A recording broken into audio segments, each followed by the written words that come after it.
Welcome back to Redzone In the Lab podcast. I am Deuce, and this is day four of Fan Appreciation Week.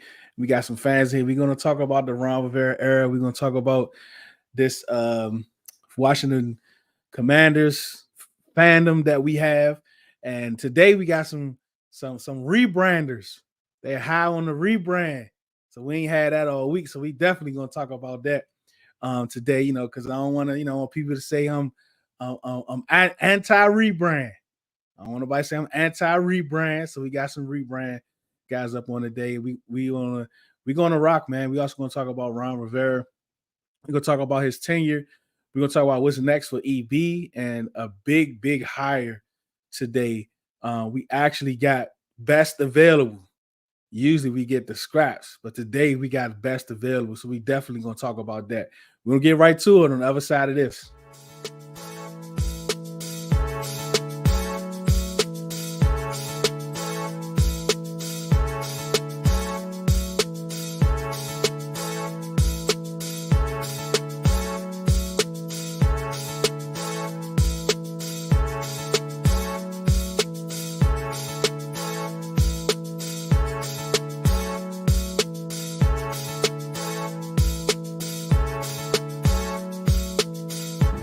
Shout out Redzone In the Lab podcast.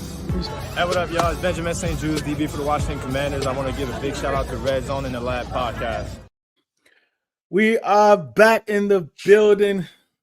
We got how do you? All right, I know it's Ed, right? And we got Ed and we got Turk. That's how you pronounce it, Turk. It's Terex, but you can call me Christian.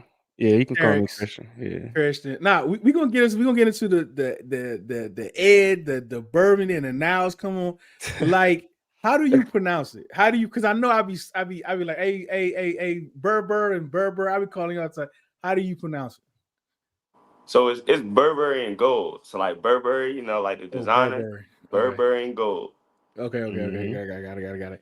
All right. I mean, how did it start? Because it's three of you all. Like you have a famous picture or video that pops out every now and then when the Commanders do promos of y'all with the big shield that Earn 405 did, which is pretty cool. I didn't know that was y'all. I mean, we tried to connect like 4 or 5 times prior, and we always was missing each other. But how did this friendship stop, man? Y'all can jump off however y'all want to. Hey, so I'm Ed, right? So this friendship started like soon as birth, for real. So like me and Christian specifically, we grew up together. Like I said, since birth, like parents worked together. Went to same elementary school, middle school, split for high school, but like we was all played on the same football teams, everything. We just had the same interests. We actually just got a month apart in age. Uh, so that's how our friendship. And then Niles, Chris met Niles. He gonna tell you a story how he met Niles, and then Niles, we just brought him into the fold. Like he family too. You know what I'm saying? Yeah. So that's how we met. We played football together. Like I said, always been Redskins football team, Commanders fan, Washington fans, everything DMV. That's us. We from Maryland, so you know what I mean. So like we gonna rep it to the day we die. Yeah. So I ended up meeting Niles because when I was younger, used to be really heavy in the video games, and me and Niles we met playing video games, and then my first day at middle school, I'm talking to a student, and we find out that we were the two people playing with each other on the game and stuff like that. So just having that connection through video games, and then finding out that this person is now my classmate, just made it easier to one get through that class and just end up being friends with them. And then after me and Niles friendship grew, introduced them to my neighborhood friends, which is like Eddie and everybody else. And after that, it was just up from there. And yeah, we all Commanders fans or Redskins fans, whatever y'all whatever y'all want to say. And Nah, we know so on Spaces where I met Ed, Yep. which everyone that's watching that's Spaces, this is Burberry and Gold. Like that's the count he usually use when in the Spaces and in the chats. Christian, we would love to have you on sometimes. I know Ed done told you and nows about it. yeah, I'll But be we know good. where he stand with the rebrand. Yeah. Like we know where he stand. We know where he stand with the rebrand. But let's start with you, Kristen. Um that summer, like we know the name only changed because of that summer and everything that happened that summer. You know, the what we went through as a black community for one, and then how that trickled all the way down. You know, then the sponsors started getting involved with this and everything, and it just happened, right? So Yeah. where are you with the rebrand? Like how it rolled out? You want to go back? Like, what is your position on the rebrand?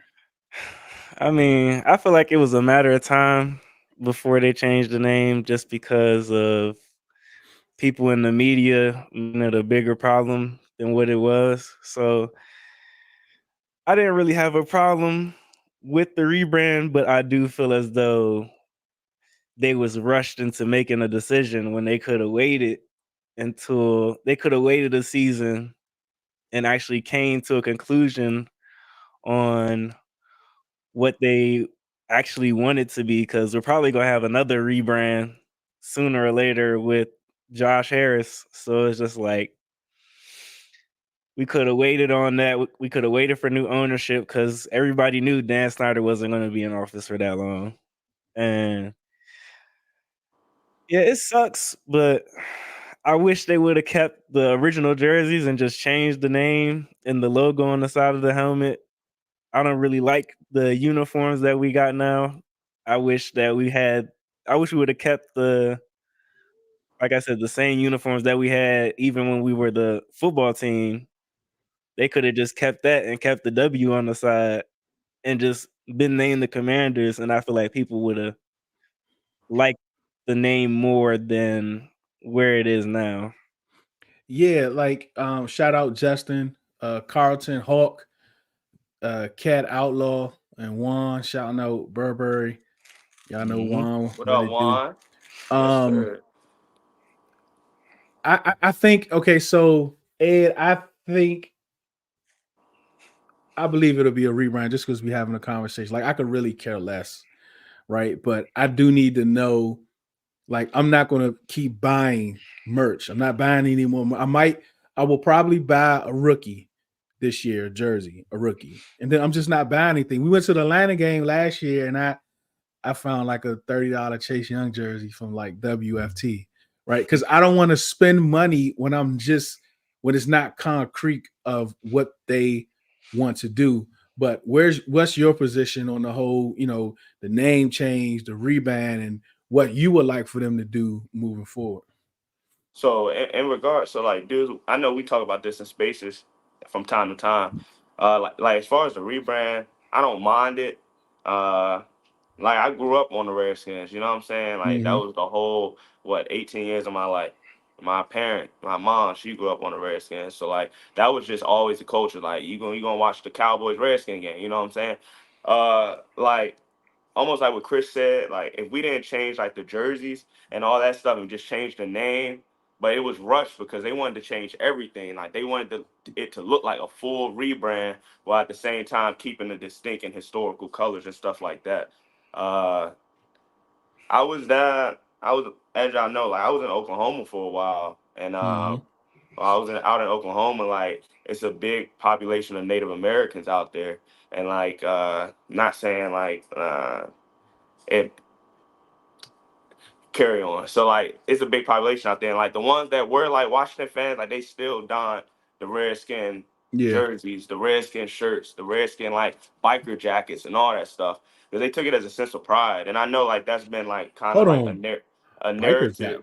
Biker jacket. Yeah, you know, like the I little got innocent, that. you That know the joke one, like probably the black hard. one. That joke probably hard. Yeah. Yeah, the biker jacket, yeah, Yeah, that man. joke probably hard. Yeah, go ahead. So like they took it as a sense of pride out there, man. Like they didn't. And I think the further removed from DC you are, the less of that it's a bigger deal. You know what I'm saying? Like even when I went down to like I go to like the Cowboys game out at AT&T Stadium, like they wearing Redskin gear. Like I think it's only matter in the political view because we're right here in DC. You know what I'm saying? Now in regards to like buying merch and all that stuff, like I have like every variation of Washington football team, every variation of their uniform, their names, this and that. And I will continue to do it because I like personalized jerseys, custom jerseys. So like I'm gonna just do it because I'm gonna do it. That's my Yeah. team. I'm gonna ride. I always want to be. Feel me? I want to stay up in the wave. You know what I'm saying? 24-year-old. You know I gotta be in the wave. You know what I mean? Yeah. Like Yeah. for sure. Shout out Danny Outlaw. I see y'all in the building. So Christian, Ron Rivera, one of the questions, two questions that I make sure I ask every day this week, and we can start with you, Christian. What outside of Trent Williams, because Trent Williams is literally the number one answer everyone says. Outside of Trent Williams, what is one or a few of the biggest mistakes or moves Ron Rivera made? Man, don't even get me started on Ron Rivera. I feel like this is an obvious answer for everybody. Him passing up on Gonzalez, Banks, Joey Porter, Yeah. and reaching on Forbes. I just feel like he could have got Forbes second, third round just because I just feel like coaches in the league nowadays isn't going to take that risk on a smaller corner. And he had his, like, if you really like listen to people that scouting Forbes, they said like he struggled in coverage at times, Right. and stuff like that. And I just feel like Ron Rivera was too caught up in just our lack of being able to turn the ball over. But my thing is, if you got you a good cover guy like Gonzalez or Joey Porter, the turnovers are going to happen. If it's the rookie or the rookie batting the ball in the air and somebody else making a play. So that decision haunts me every day. The William Jackson stuff, that stuff used to get on my nerves because I used to play DB in college and high school and stuff like that.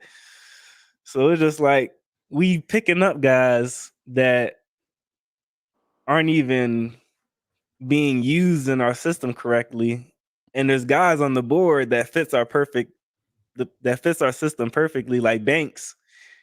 We run a lot of zone and man, so it's like he was one of the highest graded corners in zone and man coverage. So it's like you would think that's the obvious pick because he's such a good scheme fit for what we got going on. And I just feel like Ron Rivera, he just had so much on his plate that I just feel like he wasn't really evaluating talent more so. I feel like he was just trying to save his job and seem like he was smarter than everybody in the draft by reaching on players. Now, like players like when we traded back for Dotson and stuff, like I seen recently, like people are mad that we did that because they'll rather have Chris Olave or Kyle Hamilton. I don't really have a problem with the trade back because I feel like Jahan Dotson is a playmaker. He showed us in his rookie year. So it's like once we get the right offensive coordinator, hopefully Ben Johnson or somebody of that magnitude, we'll be able to really see what Jahan Dotson got. And I feel like with the new GM hires that we got too, I feel like they'll be able to get this roster where it needs to be. Yeah, most definitely. I can't wait. I think coaching was horrific last year, which didn't help. And I don't think our players is that bad as the stats and the game shows. But I mean, what about you, man? Like, what are some worst things? I mean, you can definitely find something that Christian didn't say because it's a whole lot, right? Oh, you already know. and I'm gonna start at the head of the snake, man. I think we all on the same page as a community, as a fan community, Washington community in general, that the players aren't as bad as they need to be. I mean, as bad as like the stats show, right? Because at the end of the day, they still professional players. I hit on this like the blue chipper thing and this and that. I hit on it in spaces like all the time. But I'm gonna start with the head. Ron Rivera, he looks for high character guys, and that's what he's always been saying. Like that's his theme, that's his motto, this and that.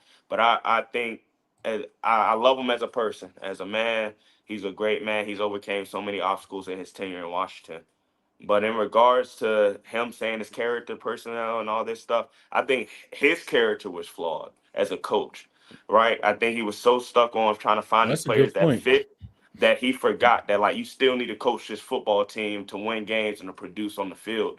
Um, Even all the way down to like the excuses that he make in his press conference after the games, or when reporters like JP ask him questions and stuff, and he deflects and he rambles about something else, or maybe not, or maybe the JDR firing should have came maybe in like his third year. Well, can't really say his third year, but early in the season to where we could salvage at least something. I mean, we started off 2-0, all right, before we played Buffalo, I want to say.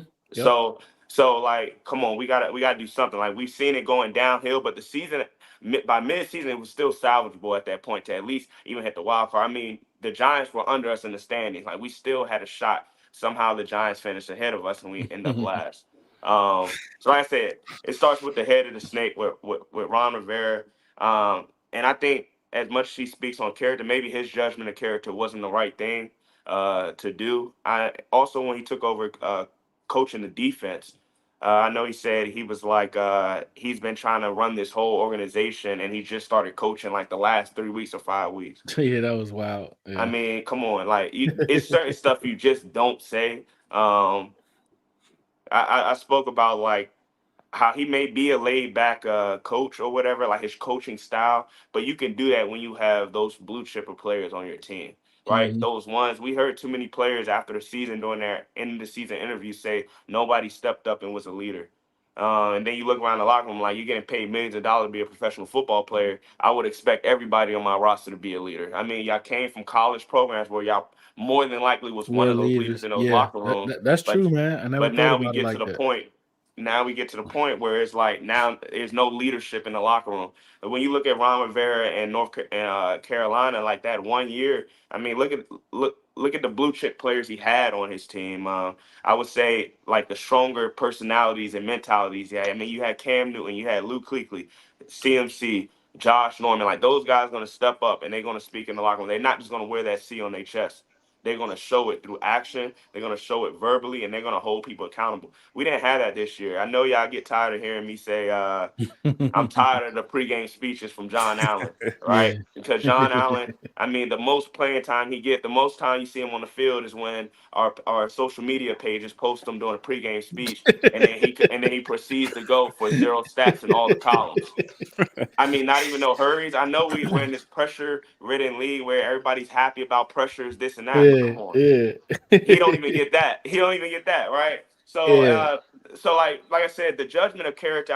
I just think that's a poor way to coach. When you're a coach and you're dealing with like the production on the field, that character crap is not your lane. You need to coach, because then at the end of the day, we can't blame the players because then they go somewhere else and then they become superstars, right? Not superstar, but they produce on the field. You're like, oh, dang, he's like an NFL player now, right? Or you go reach and you go pick up a Donovan McNabb after career years in Philly, and then he come here and camp, and it's just like, who is this guy? Oh my Right? gosh, man! We need it. No, we don't need to do a show of the worst free agent signings. Albert Haynesworth. That's my pick. Albert My Haynesworth. gosh, what's up, Breeze? Yo, what's up, brother? Breeze. You know, Ed, right? Burberry. Yes, sir. Yeah, I don't know why I keep Burberry and gold, dude. Burberry and gold. Like, I keep wanting to say Burgundy for some reason. I don't know why. man.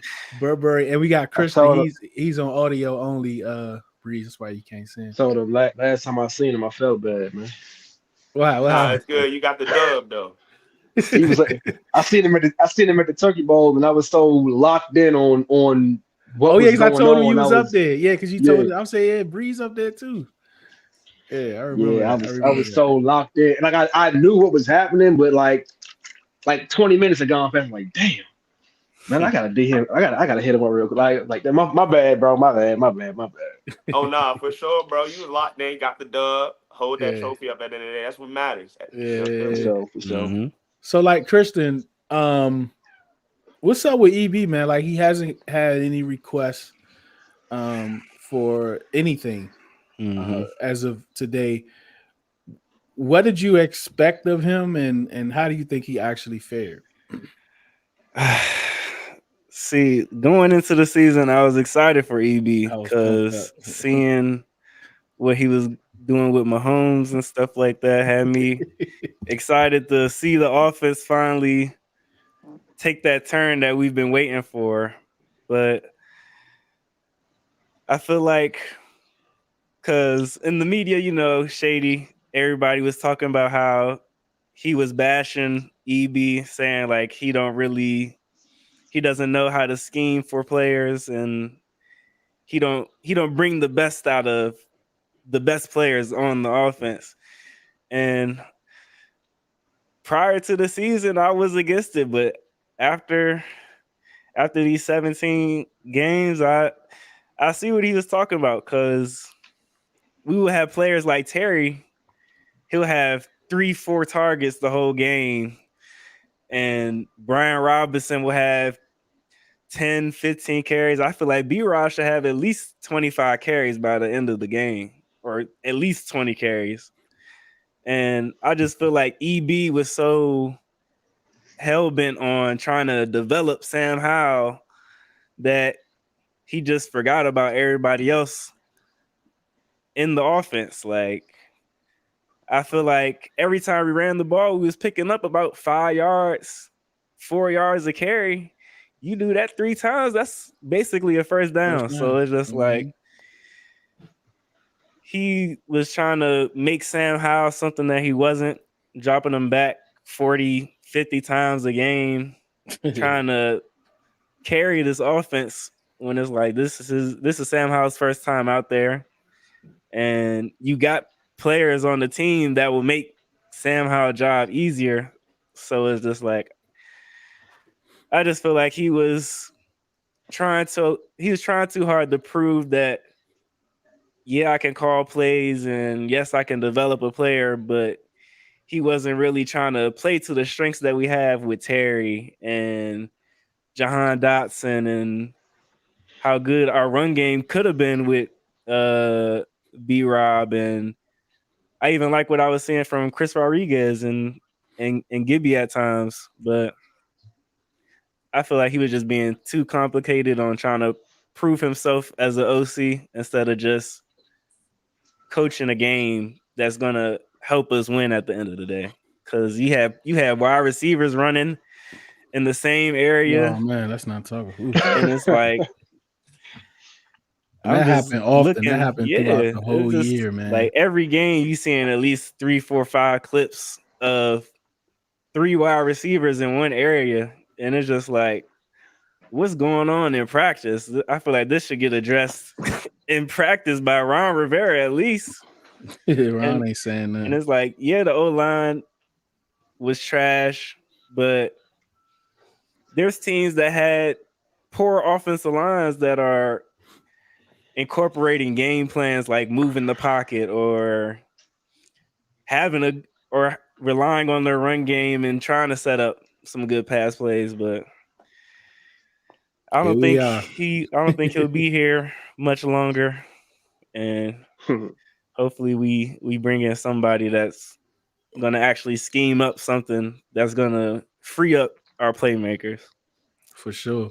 So Ed said something, Breeze, about EB, and I was just thinking about it. He was like, EB's character was wrong as a head coach, because like we was kind of used to Ron, even though he have a lot of success in Carolina, he was still fiery, right? Riverboat Ron, fiery on the sidelines, all of that, and we didn't get to see any of that. But I'm wondering, like that year is when the cancer happened that summer, so we really getting see Ron. So he was going through those cancer treatments that first year and this first season. Do you think that, I mean, life hits you, cancer changes people.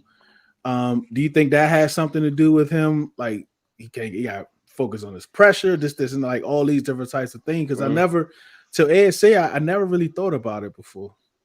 Nah, I 100% feel like that had something to do with um why his personality was so vastly different from the person that we saw in Carolina, regardless of what the results were. And I mean, also just with age, I mean, everybody can't be Nick Saban cussing young people out at 75 years old or however old Nick Saban is. But now I think like, cancer, I mean, legitimately it weakens you. It wears you out, it tires you. Like y'all remember in 2020, it was 2020, that first year Mm-hmm. where like a lot of times in practice, he wasn't even walking around. They were driving him around practice, Yeah, the practice field in a golf cart because he wasn't strong enough to walk around. He yeah, didn't have enough energy. So I think that definitely, took something out of him. I don't know if it's completely responsible for like some of the essentially nonchalant attitude he had in the sidelines a lot of times, which I as a coach don't have as big of a problem with as some other people, but I do want you to show a little bit of emotion. But I don't know if it's 100% to do with it, but I think it definitely had an effect on his energy level. yeah. I definitely agree. Yeah, Danny with T Higgins is I like T Higgins' game. He's been hurt a lot this year though, and some of last year, so that's something to look out for. Maybe he's just those contract year, and he already knows he's going to be paid top money.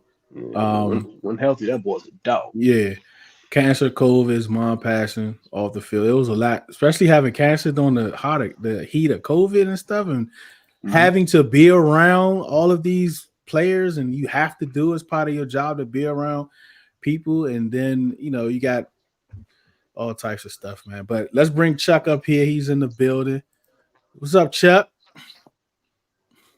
Oh man, we can't hear you. Yeah, unmute. There you go. Pull the CeeLo. You got unmute. Y'all can hear me now? Yeah, we Yeah. good. Hey, what's up, On the man? phone sometimes people be saying my AirPods be sounding like I'm underwater. So It's all good. Hey, what's going on? Who's the dude in the Hey background, man, man? we got Who's that? you know, Yeah. Oh oh man. Lord. Um. So all right. Let's get out of Ron Rivera era.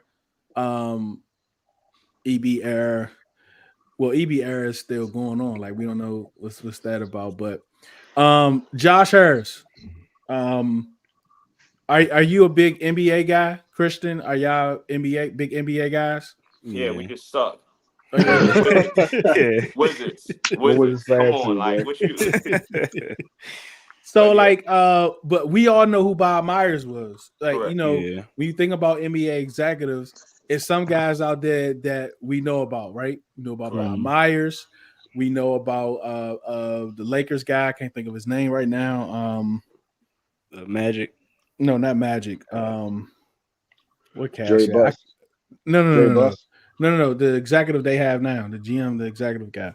Anyway, we Oh, know about him. We know about mm, the Daryl Morey. Like we know about some of these executives because they're in the news. They're in Mhm. big markets, so we know about them. So we knew who Bob Myers was, but this came out of nowhere, Yeah. right? Like an NBA executive, and I only know about the Browns hiring like a top executive from baseball. That's all I really about the cross sports. Right. But what did Mhm. you first think about that hire and how you actually feel about it? So with that hire from my standpoint, man, uh, I was grateful for it. I'm excited. I'm excited for it because when you're in that echelon of like leadership or of any franchise, this and that, it doesn't matter about what your specialty is. Rather you're an executive in baseball, NHL, basketball, football, this and that. But when you have a pattern of winning, right? Now this is where you're in the you move from the art of influence, which Ron as the head coach, player personnel type of guys, they are on the art of influence. But when you get to that executive level of leadership of an organization, that's when you get into that culture building. You bring in guys that know how to win, regardless of what their specialty is, right? And then that's when we get into like when we see like, damn, Philly always going after the free agents. They just seem like they just getting more and more wealthier. Damn, Kansas City more and more wealthier. Damn, San Francisco keep going out getting players. They got everybody they need. You know what I'm saying?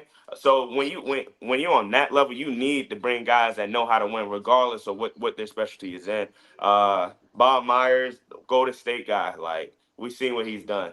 All right, Magic, you see what he's done, like as a player, part owner of the Lakers, all that stuff. Josh Harris, we seen what he's done in Philly. Trust the process. Uh, I'm now that we're in the off season, Deuce, I'm definitely on your side. I was definitely one of those guys that's like, damn, Josh Harris came in. I was expecting a miracle this season. But now we're starting to see him really work, really take ownership, right? He came in, he kind of shadowed Ron Rivera to see how the organization is ran, this and that, to see where's the discrepancies at, the pitfalls.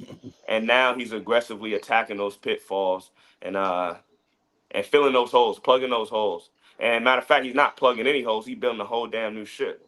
Yeah, So yeah.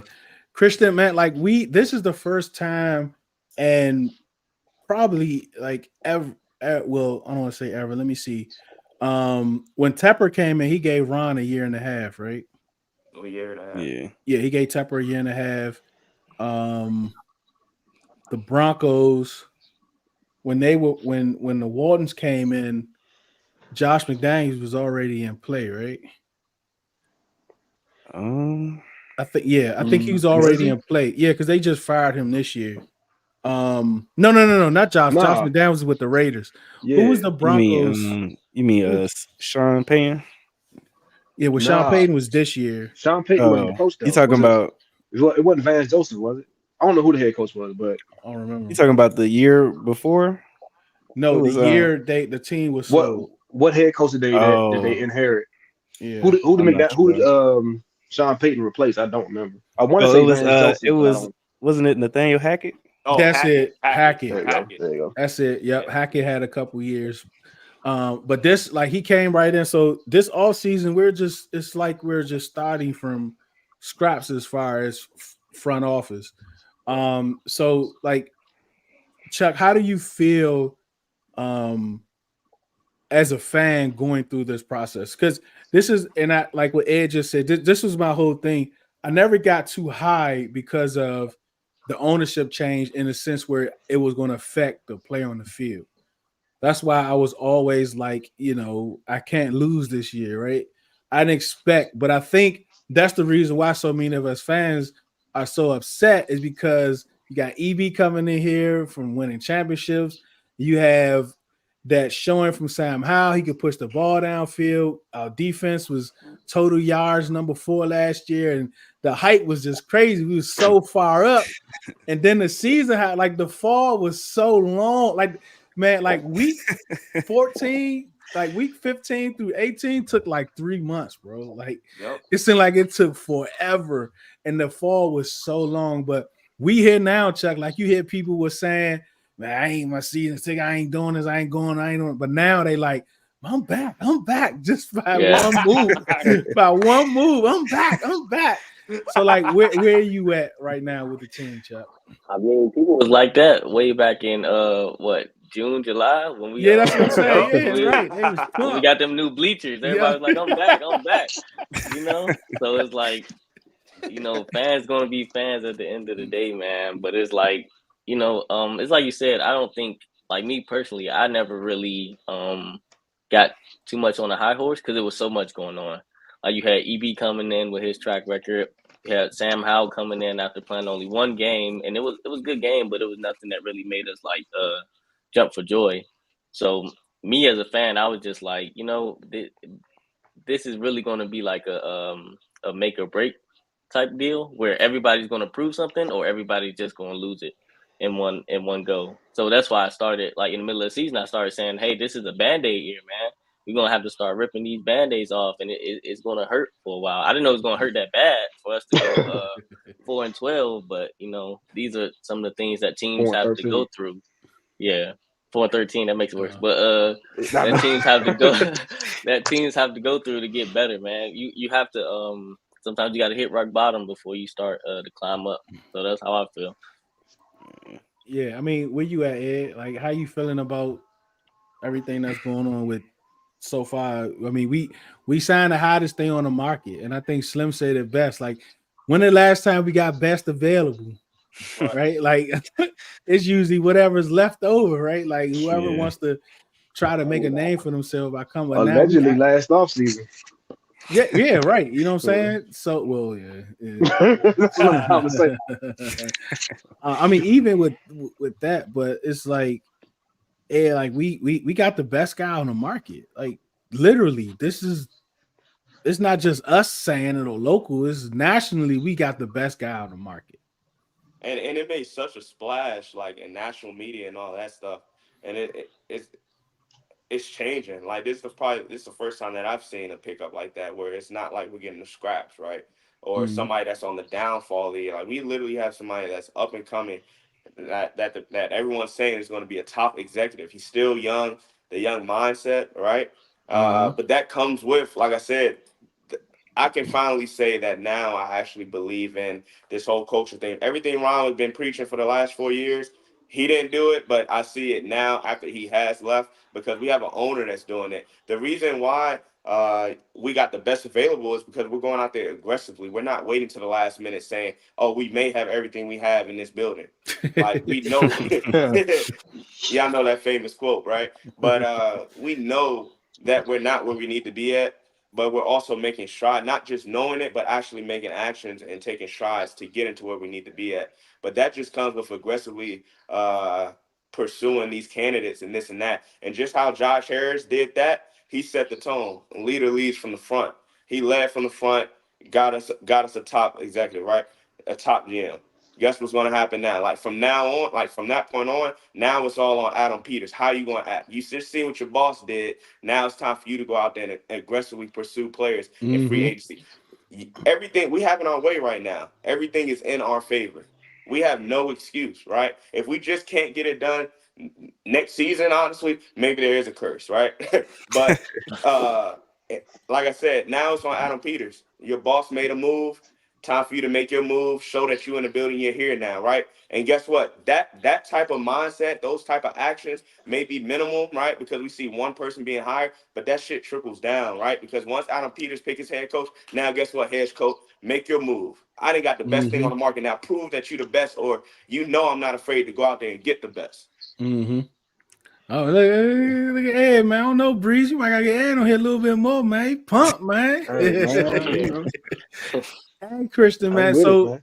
Christian, yesterday, like, a lot of the 49er fans that come into spaces, like, look, y'all can't have them. Y'all can't have, like, they didn't want to lose them. Mhm. San Fran literally created another position, president of football operations for Lynch, just so they can make Peters the GM and not assistant GM, right? They Yeah. did that just for him so they wouldn't lose him. And yesterday it came out that him and Ian Cunningham told everyone else that requested him up to that point they're not interested. Mhm. So it was just us. Like, they wanted us Yeah. over the Chargers, over the Bears, like all of these different teams. Well, not the Bears, they still have, but the Falcons, the Panthers, the Chargers with some people say generational quarterback. He Yeah. rejected all of them for us. Like, how does that like make you feel? Hey, I mean, that's something I've never witnessed in my 20 plus years of being a fan of this team. It's it's kind of unbelievable because, like you said, there's other teams in the league that have a generational quarterback, or they have the better assets, or whatever the case might be. It just comes with, like Ed was saying, the leadership from up top. He's bringing in people that have relationships with um these executives. With Bob Myers, he had a relationship with Adam Peters prior to this. So Mm-hmm. just seeing Josh Harris not only do his research on what's going on, but bringing in guys that know Washington is a very big coveted franchise, and bringing in guys that want to win now and want to actually change the culture and not just saying that they want to change the culture. It's just something that I'm finally grateful for, because now I feel like they're not done with the front office. I feel like they could possibly get Ian Cunningham in a different role in the front office with Adam Peters. And they can be a crazy duo for us and just be able to build this team faster than we've ever seen before. So seeing stuff like that and actually seeing how quick Josh Harris was able to reach out to all the top coaches and stuff. Like, the season ended a week ago and he already reaching out to Ben Johnson, freaking Mike McDonald, the Texans head OC, and just seeing how quick he's moving is just something I've never seen before, and it got me excited to see the future of this Josh Harris era, and I'm just excited to see where this team can go, and hopefully we return to glory, and we can finally, or I can finally experience us winning at least in the playoffs or something. I mean, Chuck, how do you want when you think about the front office and these guys coming in, what type of, what's the word I'm looking for? And I think we kind of talked about it earlier. Like, what type, like the type of team you want, like your identity. That's the word I'm looking for. What type of identity do you want Adam Peters to set for this team?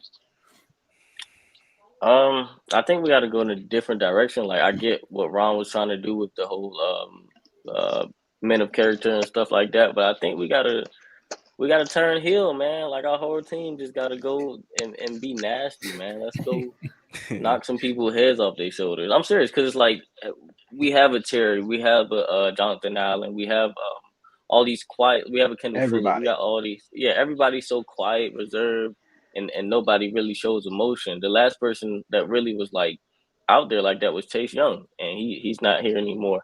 So I think we need to go get some people that's like a little rowdy, a little ratchet, man. Let's bring a little bit of Yeah. ratchetness into the team, but at the same time, make sure they're a team player, because you see what's going on with the AJ Brown situation, right? And Oh, nobody that's really nasty. wants like yeah, nobody really wants a full blown diva on the team, but you want somebody that's gonna like gather the troops and be like, "Hey, y'all, let's get it together." So that's really what I want. I want a little bit of ratchetness on this team. What about you, Breeze?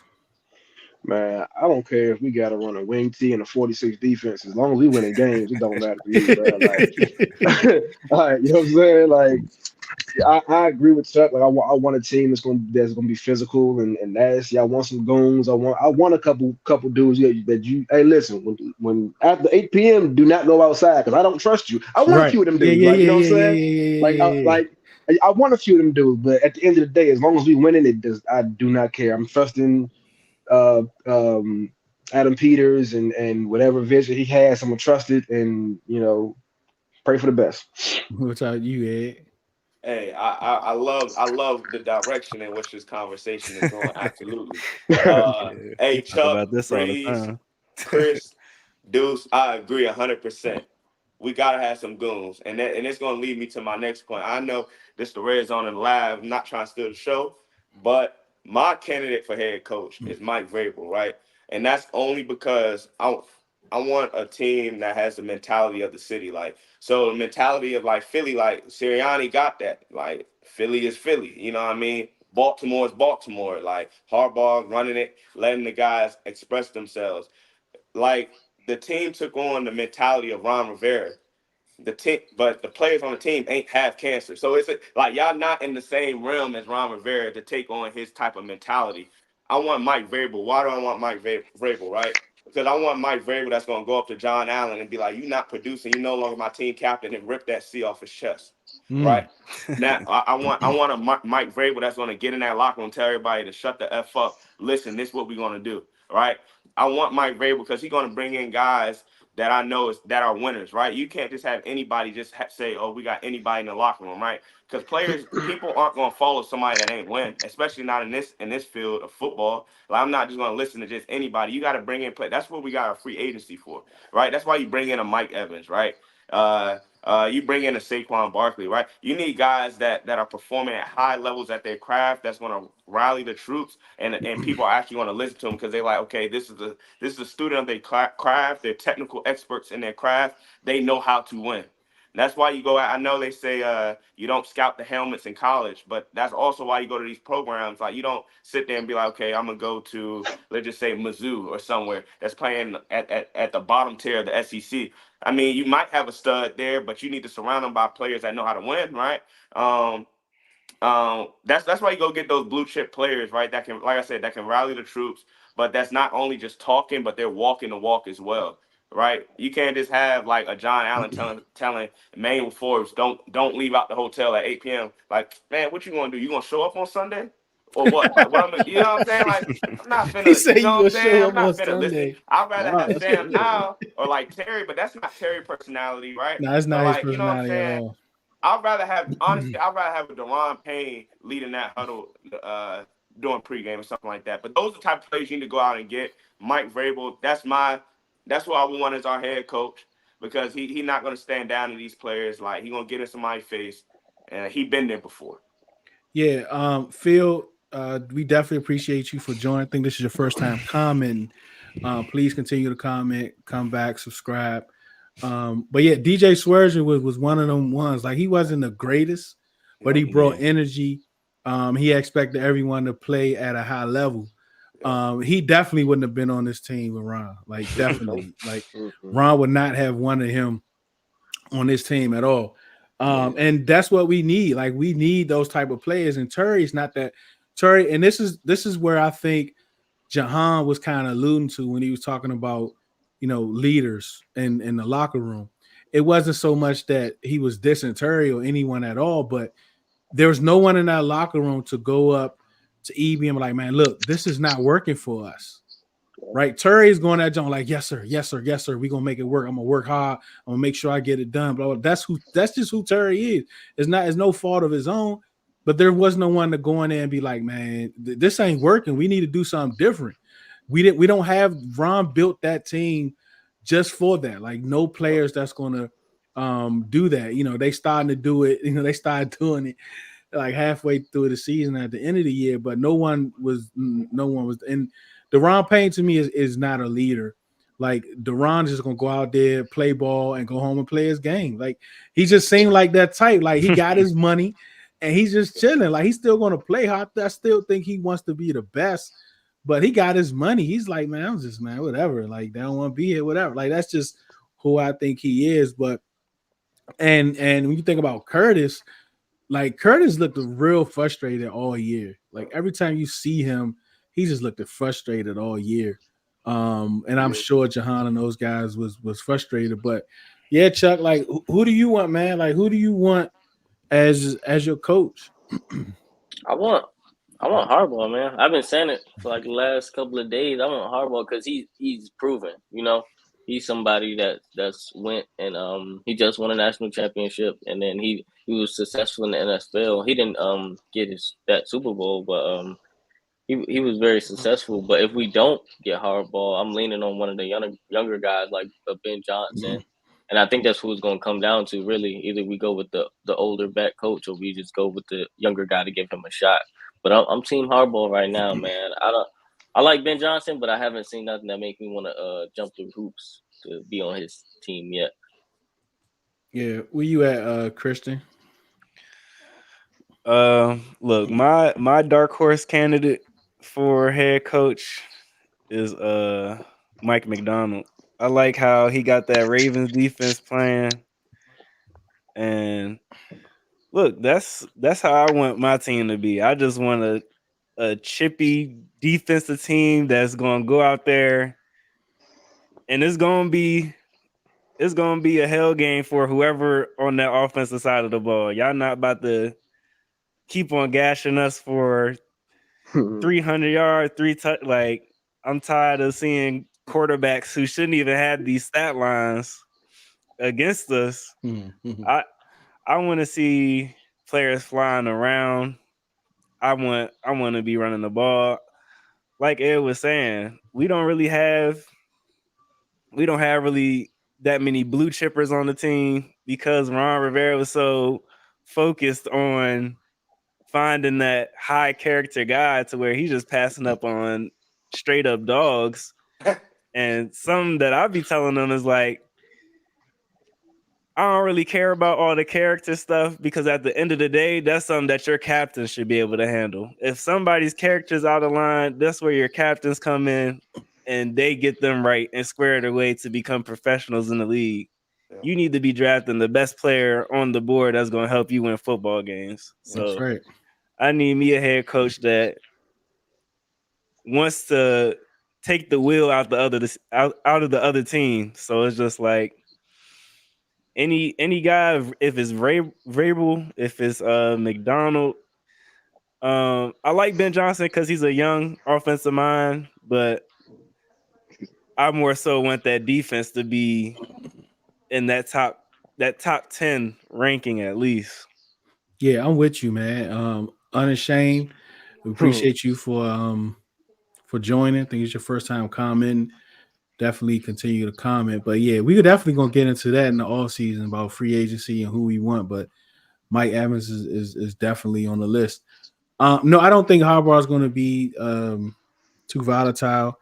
I like Harbaugh. I like Harbaugh a lot. But it's just a lot of things that's been going on at Michigan these last couple of years, these last few months, and that might be a little hesitant in all the stuff that we've been through these last whatever amount of years. And you know, we don't need nobody picking in. We don't need we don't need any of that. So depending on what those, I don't know too much about those situations, but I know they're there. So wherever those situations are, but I think, you know, the guys that we have around make sure to look into it. I just feel like an older, and I don't know this to be fact, it's just an opinion and an assumption. I feel like an older, more established coach like a Harbaugh, Belichick, even Dan Quinn, like an older, more established coach might want a little bit more control, especially Harbaugh, because of what he's coming, especially with what he's coming from doing at Michigan, you know, winning the national championship and the amount of control that a college coach has. I think, and I just think from a structural standpoint, that's not necessarily what they want. They want, you know, to be, you know, step by step, you know, chain of command type thing. So I think that they will probably stay away from a coach that would want a little bit too much control. But I think Harbaugh has done more than enough to be a good coach if given the opportunity in the league again. So that's, like I said the other day, I personally don't have a preference. I just want to win football games. Yeah, facts. Yeah, that, like, he is, man. Like, a lot of people, like, I don't know. Yes, I mean, the Lions was shut out a couple times this year. I mean, like, the offense may not look like as you thought, but when you watch their games, they just, man, it's just like they score like every other possession. It's like they are always moving the football. It's always a lot of movement. The schemes, like, he tells stories. And this is what I've always wanted. Scott Turner couldn't do it. I just knew EB would be able to do it. He really didn't do it. But when you watch the Lions, like, Ben Johnson tells stories, man, and he gets people involved. It was a little shaky with Gibbs the first half of the year, but he's found it. Like, he's found the way to get him involved. And, yeah, he's hot. I think he's probably going to be the guy. But the only thing with Ben Johnson is we need a strong D coordinator. So, like, if go ahead. Yeah, go ahead. So, dudes, that's what I was about to say. So, is it possible, right? Because I know Vrabel was supposed to be like the top candidate to take over New England. He didn't. I haven't heard any other news of anybody looking at Vrabel as a head coach. So, is it possible? Yeah, we get Ben Johnson, right, and then we could get Mike Vrabel as a DC, or he would have taken that pay cut.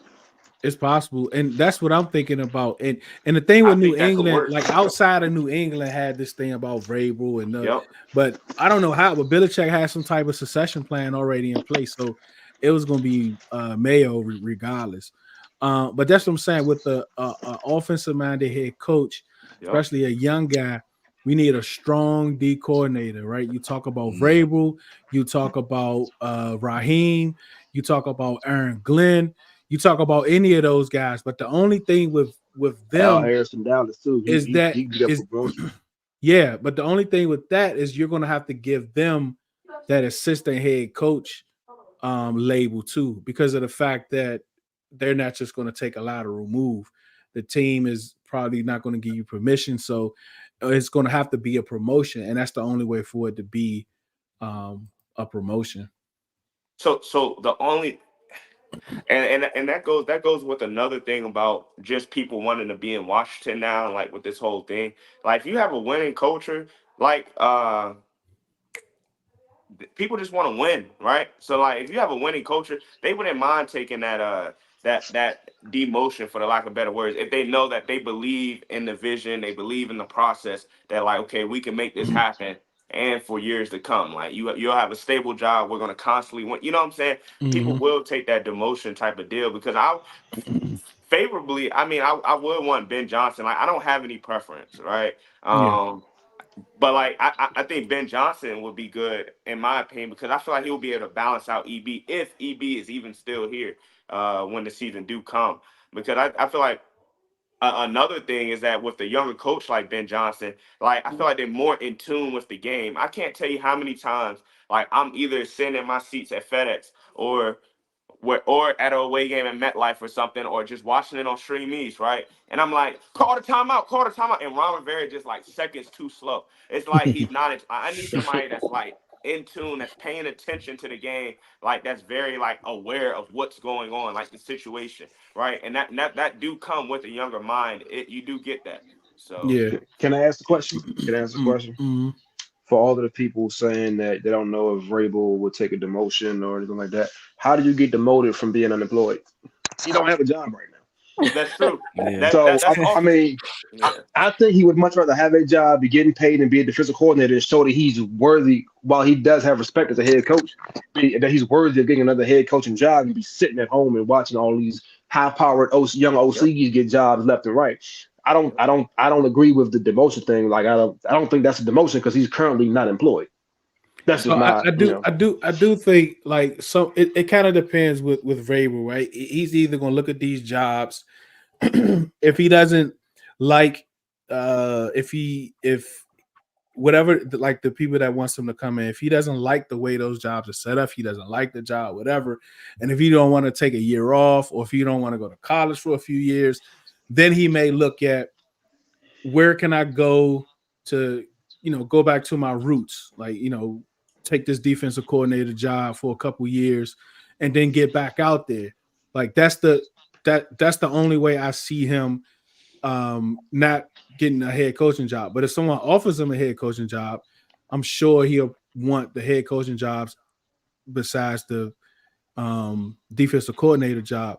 But at the same time, like to flip it, like we was talking about right here about like the Ben Johnson and bringing in someone that's going to be, a strong OC. And like A-Dot mentioned Brunel is also up there as a quarterbacks coach. That'll be a promotion for him, but I'm sure they're going to try to promote him to OC up there. You know what I mean? So it depends, man. But see, like if we get someone like Vrabel, that's probably going to be back on the head coaching market if he's successful in a year or two, then we still need to make sure the people that's behind him on the roster, that's like the linebackers coach, secondary coach, some of those guys are going to be in the succession plan. Because I don't want to switch up offense and defenses. That's why I really want an offensive head coach, because that keeps the continuity. But it also can build from within, get these succession plans going. Like the same thing like with New England. So that's gonna be my new word. But it's just I never thought of it as being a succession plan. I just wanted those dudes to have that type of ambition to be play callers on whatever side of the ball. So when those coordinators leave and they get jobs elsewhere, we won't be stuck looking for a whole, looking for someone that might system. have to come in and change the whole system up. I want Al Harris for DC. It's my opinion. Yeah, I mean that's fine too. Let me see. There's a team out there that will hire him off his merit, which is true. Let me see these jobs out here. Yeah, I was about to say, how many more open? openings is left for head coach? All except for one, so it's 7 left. I know that for a fact. Wow. I know it's 7 left. Yeah. Oh yeah. So Vrabel probably gone, man. Yeah. So you got the Panthers. Panthers, Raiders, Chargers, Yeah. Falcons, Seahawks, Titans, and us. Yeah. Because just like we're having this conversation, like we more than likely got our guy with Ben Johnson. There's other people that see the strong suits of having Mike Vrabel as their head coach. So especially like those teams like that already have like a pretty solid defensive personnel where it's like, okay, Mike Vrabel with a defensive minded coach can kind of elevate it, and already a strong OC.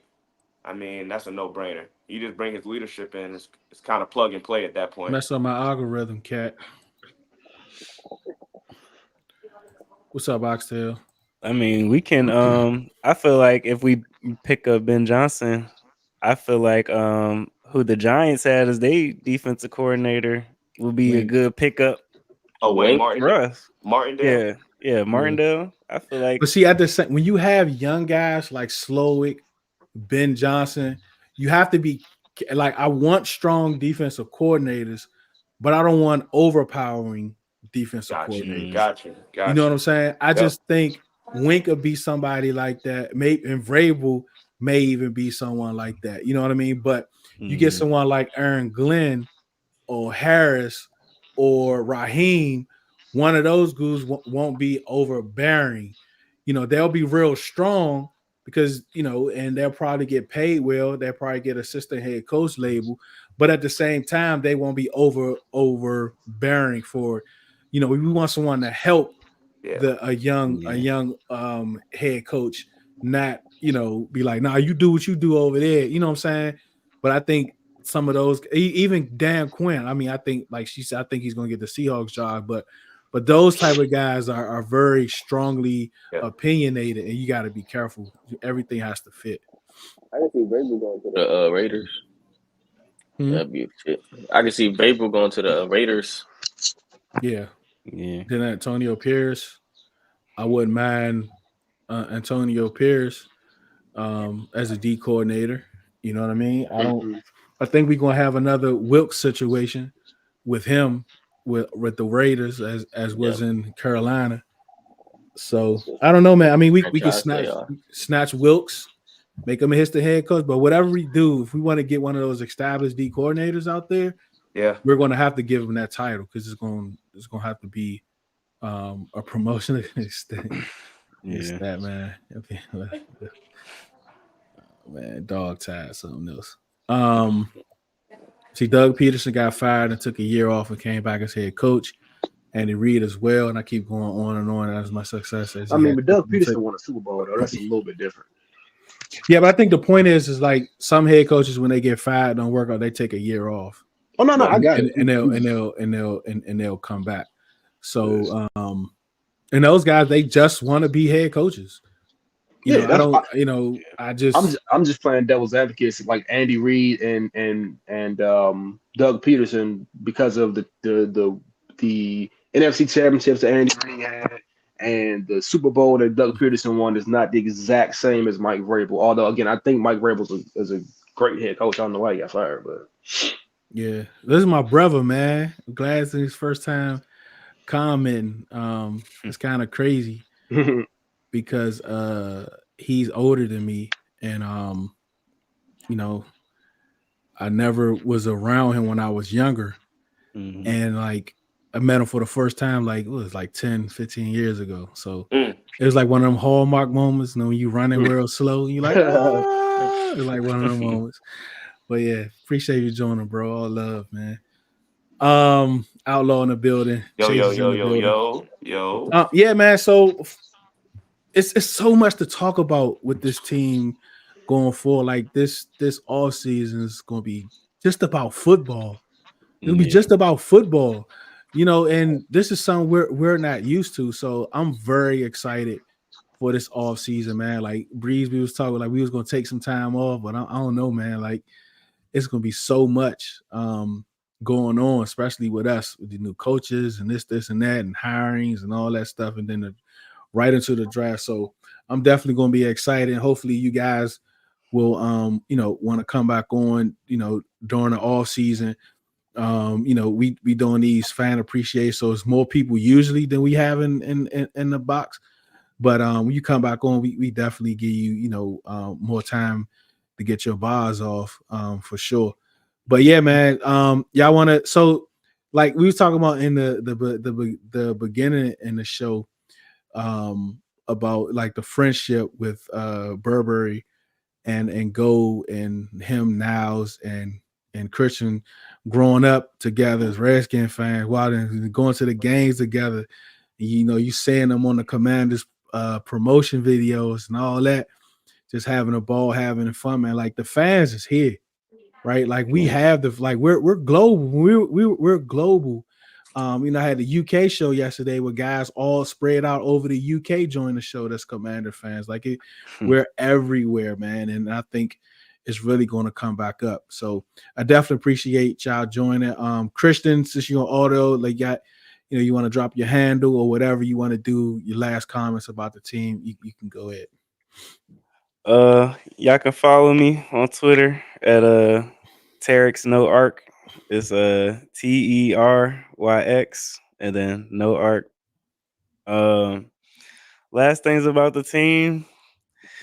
Finally excited to see that we got leadership in the ownership group, man. Happy to see where we about to go. And I feel like if this job go great, hopefully we get Caleb. Hopefully we can make a deep playoff run or something. I'm just excited to see where this season going to take us, and I've never been more proud to be a season ticket holder now than ever. So somebody on here ain't they make their mind up. They want to wait. I ain't gonna say their name, but I don't know, man. You gotta make it happen, man. Stop playing around. But yeah, go ahead, Chris.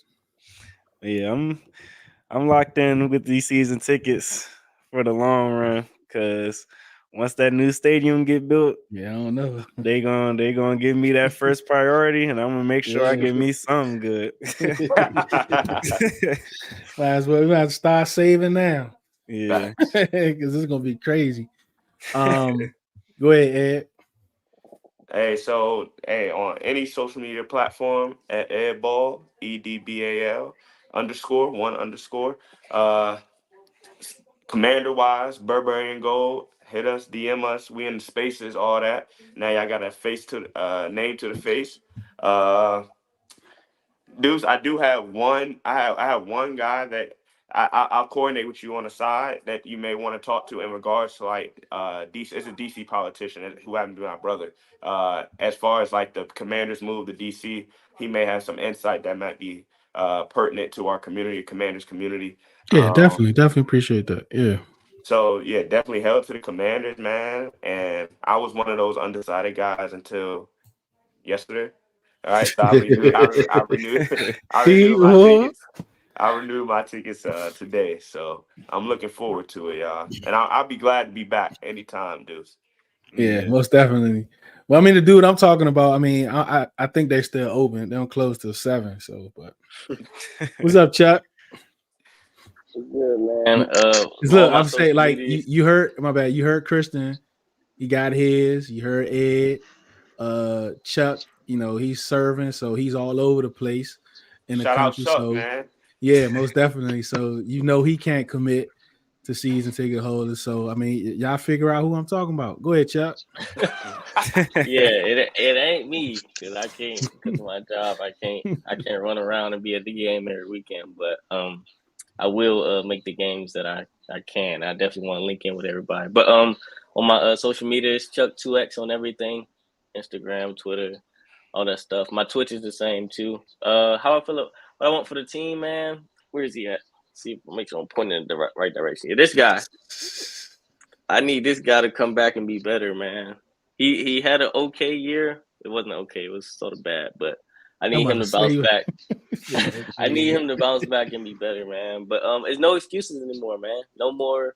We're not going through anything this year. Everybody's just gonna be fresh and new, but still, it's no excuses, man. It's no more outside entities that we have to fight with to be a good team. So it's time to get rolling, man. Most definitely, man. Troy, appreciate you for sending a message. I don't know. It kind of depends. I think Ben Johnson is the favorite right now, but we've been wrong all this time, Troy. Like we didn't think he was going to bring Bob Myers, and we thought Peters was going to be the president. He ended up being a GM, so we thought he might fire Ron during the season. He waited till afterwards. We thought EB would be fired and Mayhew and all those guys would be fired. We was wrong about that.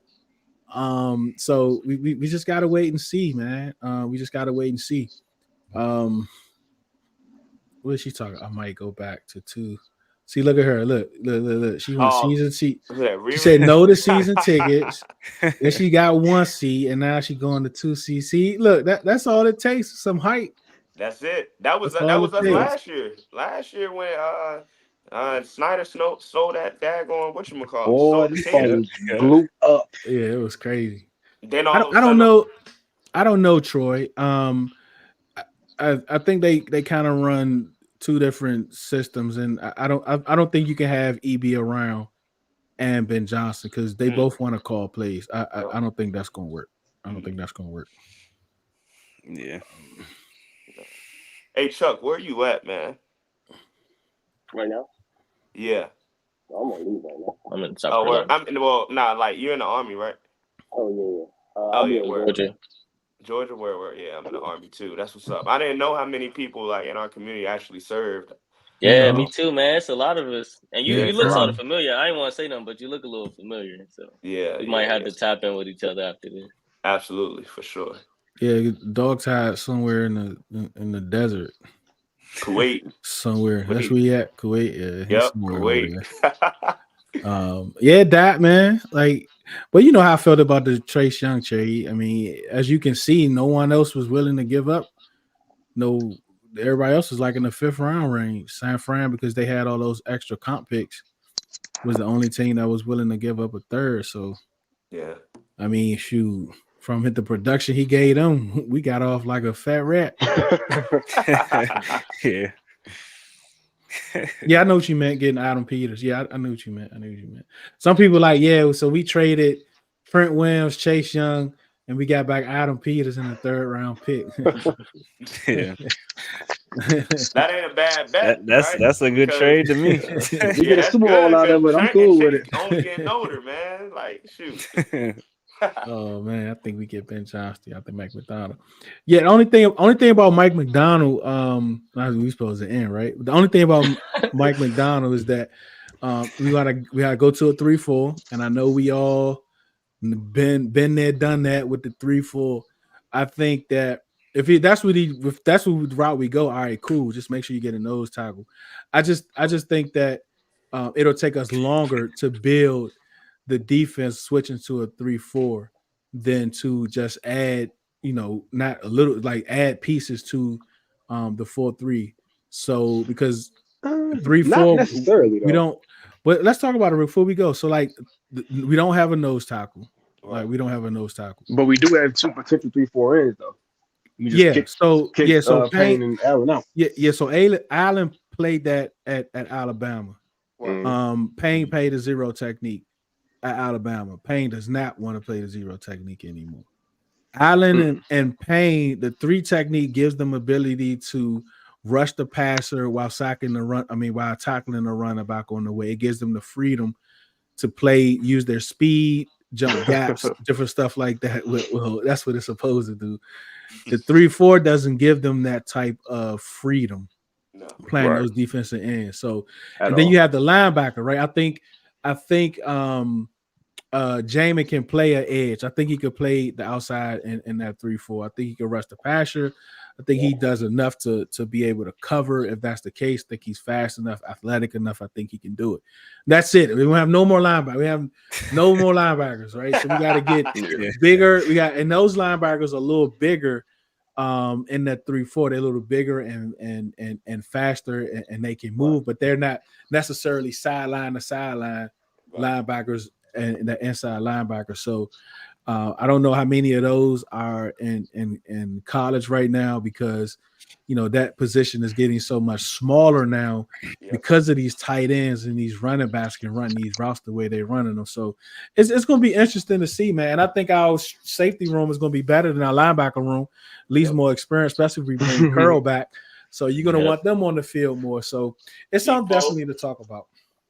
Defoe. I know I spoke on it a little bit, but man, missing Defoe for the rest of that season, man, rest of our season, man.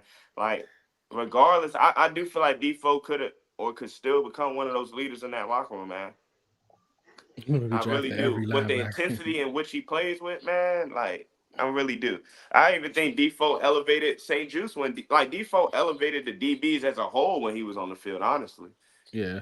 Yeah, he was the one dog that we had. Yeah, he was like a dog, defense, man. But shoot, hopefully Adam Peters can work his magic on them linebackers. Yeah, most definitely. I mean, he's done it, man. Danny said he retired Air Force. What's up, Danny? I've been here 7 years. Yo, you know what's crazy? I read that comment and thought that AF meant something completely different. I bet you did. I did too. Is Terrence talking to you, Deuce? No, he's talking to you. He's talking to me. Yeah, he is. Yep. Holcomb. Commissioner Holcomb. Yep. Running for council. Is that Prez? Yeah, that's Prez. Yeah. Yep. Cox, like we got to stop talking about Cox, please. Yeah, that's a strong though. Look at it. It say Jamin. It say Melvin Buckner on the outside. That's a troll. Oh yeah, that's a troll. Oh yeah, Shane. Yeah, Shane. Oh, word. I think my arteries just got clogged. Yeah, man. So definitely, that's something to definitely look at. Tomorrow, I'm going to be on. We're going to do this again. We had to extend another day because a lot of people wanted to come on. So I think tomorrow we're going to come on around 6:30 for the fan appreciation. But earlier that day at 11 East, I'm going to go live with one of the a scout from the 49ers to have a lot of insight on the things that Adam Peters did while he was in San Francisco, what he was involved in. So I'm very excited for that tomorrow morning. So y'all can definitely tap in.